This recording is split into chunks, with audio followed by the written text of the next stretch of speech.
Sur un tournage, on peut utiliser un smartphone, une caméra, un drone. Comment tu arrives à trouver le même étalonnage avec ces différentes sources de production entre guillemets? Ce qu'il faut, c'est utiliser des profils d'image similaires.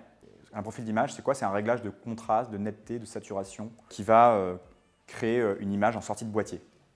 Et en fait, naturellement, on va avoir des profils sur les caméras plus ou moins contrastés, naturels, portraits, paysages. Ça, il ne faut pas utiliser. Ce qu'il faut utiliser, c'est vraiment des profils qu'on appelle flat. Soit vous faites à la main, vous enlevez tout le contraste, vous enlevez toute la netteté, vous pouvez laisser la saturation parce que ça peut se gérer en post-production. Et vous mettez vraiment l'image la plus neutre possible. Et soit vous avez le même profil sur deux caméras et c'est génial, soit vous essayez de trouver un profil qui s'approche le plus.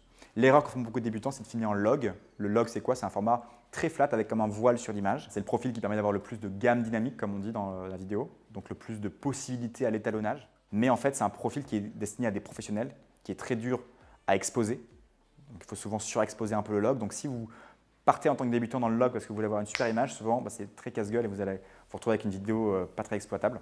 Et ensuite, ça va se jouer à l'étalonnage en rétablissant un peu le contraste, les couleurs, la saturation, etc. Et puis tu as même des sites internet qui proposent des luttes. Une lutte, c'est quoi? C'est une table de correspondance de couleurs pour faire un peu compliqué. Et c'est un petit fichier digital qui va rétablir les couleurs d'une caméra. Donc en fait, il y a même des sites qui te proposent de matcher trois caméras, un iPhone, un R5 de Canon et un Panasonic, et qui vont te mettre vraiment la bonne lutte sur chaque caméra pour avoir le rendu final parfait. Donc ça, il faut faire des recherches. Mais voilà en tout cas quelques pistes pour matcher tes caméras.